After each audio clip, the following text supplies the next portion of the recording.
Vamos lá, gente. Então, boa noite para todo mundo. Muito obrigado aí a presença de vocês.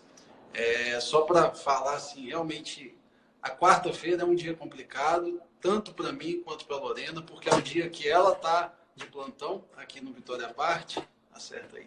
Deixa eu acertar aqui, que nós estamos bem cortados aqui. Vai ficar melhor assim. Vai. E eu tô no ultrassom o dia todo, então. Verdade. É um dia pesado que ela enche minha agenda de gestante. Nem enche tanto. E eu encho ela também de parto lá em cima. Acabou de sair do parto, mas como a gente tinha se comprometido a fazer isso, É verdade. é um tema muito legal. Ei, mãe! Olha lá, ela. É um tema muito legal porque a gente lida com problemas de fertilidade. A Lorena mais do que eu, só que acaba que eu fazendo os ultrassons, a gente sempre está ali em contato com os casais e sabe dos problemas relacionados à fertilidade. Só apresentando a vocês, Lorena é obstetra e trabalha com a parte sexologia, né? Trabalha com os problemas relacionados às relações sexuais, que muitas vezes o problema do casal não está ligado a problemas anatômicos, né? Não é o ovário, o útero, é o testículo, nada disso. Os problemas estão relacionados à própria relação, né? Então a gente montou algumas perguntas que a Lorena vai responder e eu vou tentar pegar algumas coisas de vocês também, né? Lorena, fala pra gente o que é sexologia e qual a função do médico que trabalha nessa área. Então, gente, a ciência da sexologia, ela estuda, é isso que o Dr. Flávio falou, o comportamento sexual das pessoas. A gente não pode colocar simplesmente como, quero melhorar a vida sexual. Existem transtornos, existem questões psicológicas que afetam muito a sexualidade das pessoas. Isso está ligado à cultura, isso está ligado à crença, isso está ligado a uma série de fatores que, durante o desenvolvimento das pessoas, podem influenciar. Coisas que aconteceram, às vezes, na infância, coisas que aconteceram na adolescência. Como foi a sua descoberta sexual influencia muito nessas questões. A nossa própria cultura, que é uma cultura judaico-cristã, que tem essa influência, e as mulheres, no geral, acabam tendo um pouco mais de dificuldade nessa questão sexual, principalmente por uma repressão. A gente se culpa muito, né? Eu acho legal que a gente vive num país, assim, um país muito novo. Sim. Então, tem muita coisa que ainda existe dificuldade da gente muito entender, tabu, né? É muito cheio de tabu, né? Exatamente. Ló, quais são os fatores em relação à ansiedade, por exemplo, o casal que está tentante, né? Às vezes a gente pega um bocado de casal, 2, 3 anos de relacionamento, com dificuldade de engravidar, e a gente sente que existe uma ansiedade muito grande, uma pressão da família ali. E aí, quando é que vem e tal? E qual a ligação dessa ansiedade com a fertilidade do casal? Então, as doenças, os problemas de fertilidade, eles podem ser tanto fatores femininos quanto masculinos. Geralmente a gente faz uma investigação no casal dos dois lados. No homem a gente pede espermograma, na mulher a gente pede alguns exames, quando necessário. Lembrando também que o espermograma a gente faz investigação também no ultrassom com ultrassom de testículo. Mentira. A varicocele é uma das causas, né? Que diminui os problemas. A varicocele eu sei, agora não espermograma com ultrassom. Não Só faltou fazer ultrassom do espermograma. Tem telescópio aí? Tem microscópio nesse ultrassom? Não, ainda não. Vai continuar. A que nível chega o ultrassom dessa pessoa aqui? Ultrassom vê até a alma da pessoa, gente. Ai, Jesus, me perdi. Então, geralmente, 20% das causas podem ser femininas, 20% das causas podem ser masculinas. A taxa de infertilidade no casal fica em torno de 30%. E muitas vezes a gente não acha uma causa. É isso que o Dr. Flávio falou. Existe sim uma ansiedade.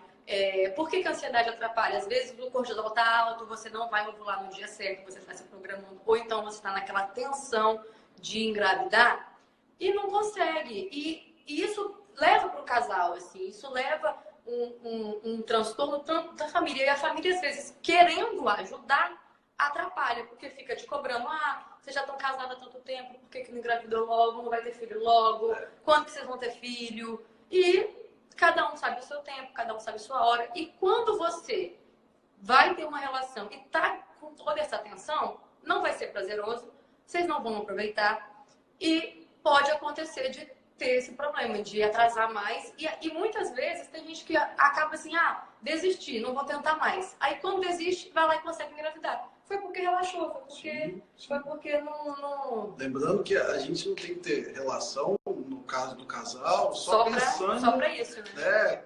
Vamos ter um bebê. Tem que ter o momento ali de amor, de dedicação, de carinho com o outro.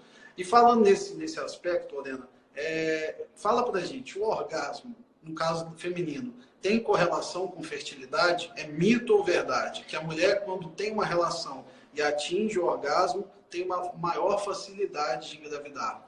Então, gente, isso é um mito.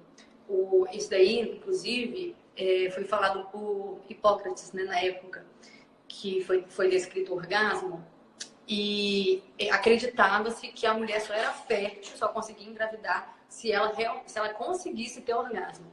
E esse é um fator que atrapalha muito, porque algumas mulheres têm muita dificuldade de ter orgasmo. A estatística mais recente, se eu não me engano, 43% das mulheres não tem ou tem dificuldade para ter. E isso, geralmente, não é por questão física, não é por doença, é por falta de conhecimento, é por falta de conhecer o próprio corpo, é por falta de liberdade com o próprio corpo, é por falta de intimidade com a parceira, por vergonha, por medo e por todas essas questões psicológicas que nós já falamos aqui. Sim, com certeza. Também existe a doença onde também existe a doença anorgasmia. Mas a doença anorgasmia, para vocês terem ideia, a pessoa assim, que não vai ter orgasmo com nada, é coisa assim de 5%. Sim. É muito raro. Mais ou menos 47% das pessoas não tem por dificuldade, por questão psicológica mesmo. Sim. E a gente falando em relação à fertilidade, eu acho que é muito bom a gente saber identificar, no caso da esposa, da mulher, na relação, qual é o período fértil. Como a gente pode fazer a datação do período fértil e como identificar o período fértil pela secreção vaginal. Lembrando que também, em alguns casais que têm dificuldade, a gente faz o controle de ovulação no ultrassom, onde eu consigo saber o dia que o casal vai ter ovulação. Eu até brinco, os casais que estão aí que me conhecem, que são pacientes, eu falo assim, agora vai ovular dia tal, você tranca o marido dentro do quarto, compra a garrafa de vinho e vai namorar. Senão não é menino, não. Mas fala pra gente, como a gente pode saber num ciclo normal, né? A gente falando não uma pessoa que tem um ciclo irregular. Num ciclo normal, como saber a época fértil, não a data, porque é uma época, e como saber também pela secreção vaginal. Só fazendo um parênteses aqui, ele falou um negócio interessante de agora o período fértil e tal. Esses dias eu fiz um history sobre essa questão, aí colocaram, como engravidar, fique calma, tente isso, tente aquilo, não colocaram sexo, gente.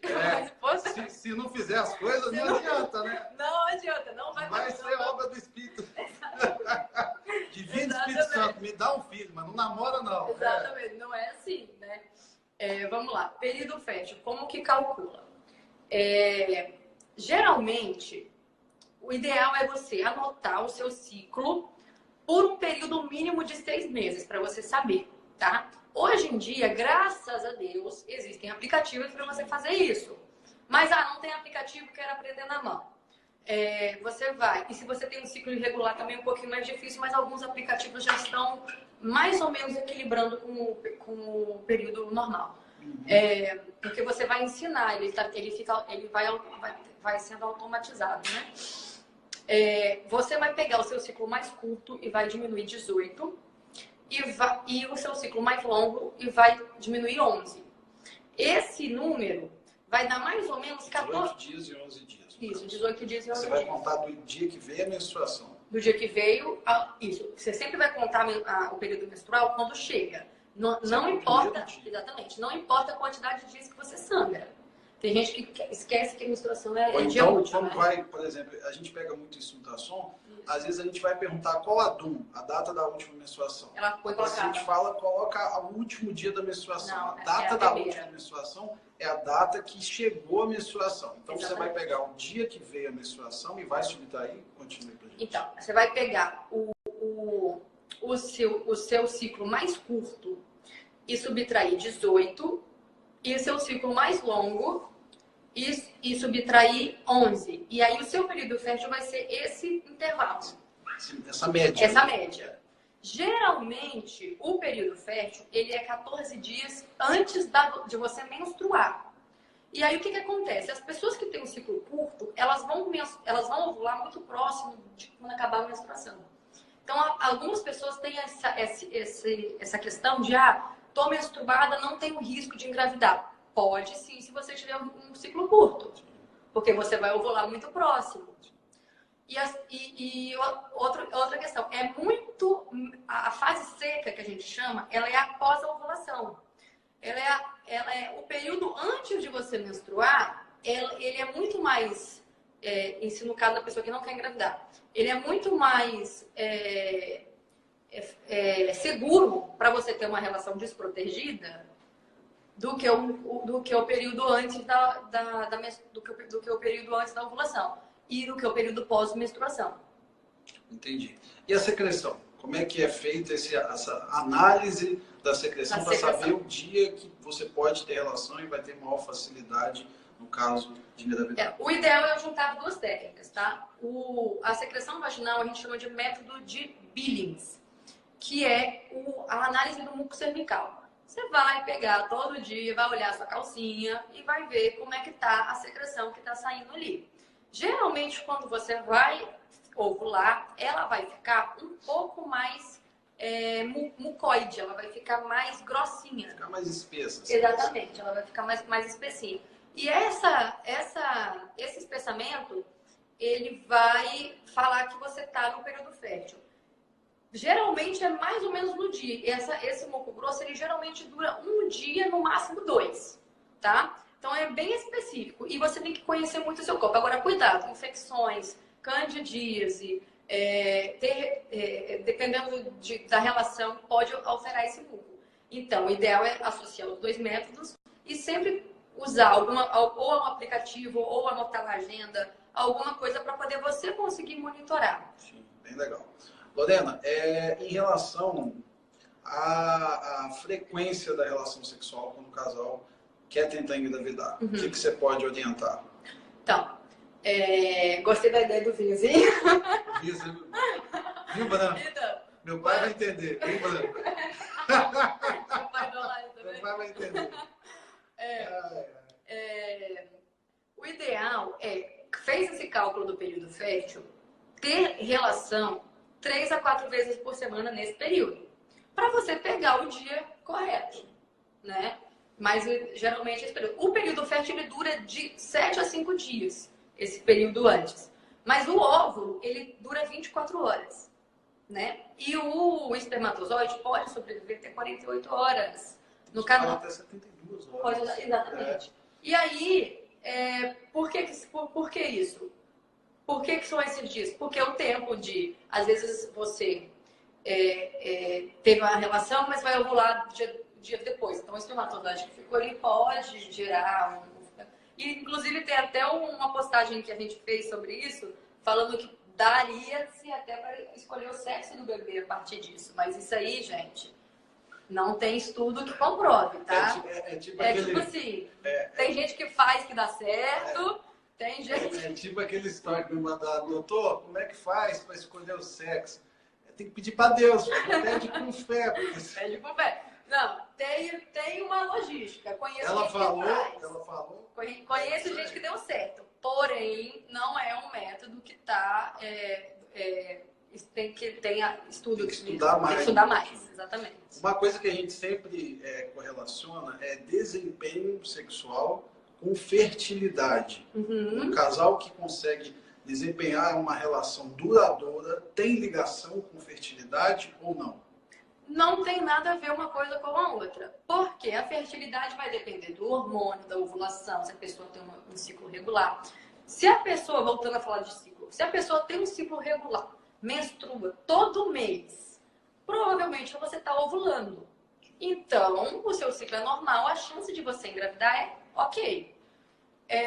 E já o homem, a gente só consegue fazer essa análise a partir do espermograma. Mesmo ele tendo algum distúrbio sexual, que a gente vai falar ainda, mas a gente só considera infértil se o espermograma dele não tiver ok, não tiver adequado. E a quantidade de esperma também durante a relação favorece uma melhor fertilidade ou não? O que favorece é a qualidade do espermatozoide. A quantidade, quanto que saiu, se a pessoa ejacula muito, se ejacula pouco, se... Tem gente que é complicado também. Olha que ela é sexóloga, né? A gente andar com sexólogo, eles conversam sobre sexo o dia inteiro e assim, conversa na naturalidade, você fica assim, que isso, bicho? Ele tenta me constranger, ele não consegue, coitado. Ele vem com os papinhos pra mim, eu começo a rir na cara dele, tipo, meu filho, coitado. Bom, vamos lá. E em relação a verdades e mitos de posições sexuais, principalmente que eles falam ultimamente sobre útero RVF, tem que ficar numa posição depois da relação, porque favorece, ajuda o espermatozoide a ficar ali e conseguir encontrar o óvulo. Tem alguma ligação disso? Isso é legal também. Posição, não tem nada que comprove que posição, 4 apoios, para não falar, né? Sim. 4 apoios. Essa hora pode. Ou qualquer outro tipo de posição interfere em relação à fertilidade ou sexo. Porém, há algumas pessoas que têm o útero retrovertido, tem-se essa orientação de que se colocar as pernas para cima após a relação, tem mais facilidade de engravidar, tá? Isso também não tem nada que comprove, mas muita gente que fala que funciona, e faz um pouco de sentido sim. Por quê? A gente não foi tema aqui, mas quando a gente estuda a fisiologia da resposta sexual, quais são as modificações que o nosso corpo sofre na hora da relação sexual, o útero, ele se acomoda de uma forma que forma na parte posterior ele meio que muda de posição mesmo na hora da excitação. E aí ele fica mais receptivo, sim, para os espermatozoides. E aí a pessoa que tem o útero retrovertido pode ter essa dificuldade pela posição. Então faz todo sentido, sim, a pessoa colocar as pernas para cima e conseguir engravidar mais. Lorena, eu acho um tema muito legal que ela aborda muito bem, assim, e é um problema que tem ligação com a fertilidade, e assim, tirando a parte de gestação, eu acho que é um problema feminino que a gente tem que abordar muito. Eu tenho muitas pacientes que comentam comigo isso, e é uma coisa que, assim, a relação sexual faz parte da nossa saúde, né? Um casal, uma pessoa que não é casada, que tem uma boa relação sexual, é saudável, porque faz bem. E a gente tem que acabar um pouco com esse tabu. Eu queria que você falasse um pouco sobre o vaginismo. O que é vaginismo? Porque muita gente fala vaginismo, mas nem sabe o que é. E se existe tratamento pela sua especialidade, hoje em dia, o que é feito para uma paciente que tem vaginismo? Tá. Quem me segue já sabe sobre vaginismo, que eu já falei várias vezes sobre vaginismo, eu falo bastante, tá? O vaginismo, ele é uma condição em que a pessoa, ela faz uma contração da musculatura vaginal e ela não consegue penetração. E muitas vezes, claro, a pessoa acha, e na cabeça dela, ela tem certeza de que tem uma parede ali, de que não passa. Mas o vaginismo tem ligação, você fala em relação à contração, mas o vaginismo tem ligação, por exemplo, com vaginas curtas? Não tem nada a ver, não tem nada a ver. E assim, pode ser a sensação que seja curta, porque a pessoa trava muita musculatura e sente muita dor. O parceiro geralmente não consegue ter uma penetração. E o que pode acontecer? Pode engravidar com vaginismo? Pode. Por quê? Às vezes não penetrou totalmente ou penetrou pouco, mas teve ejaculação. E aí o espermatozoide pode chegar lá e pode engravidar.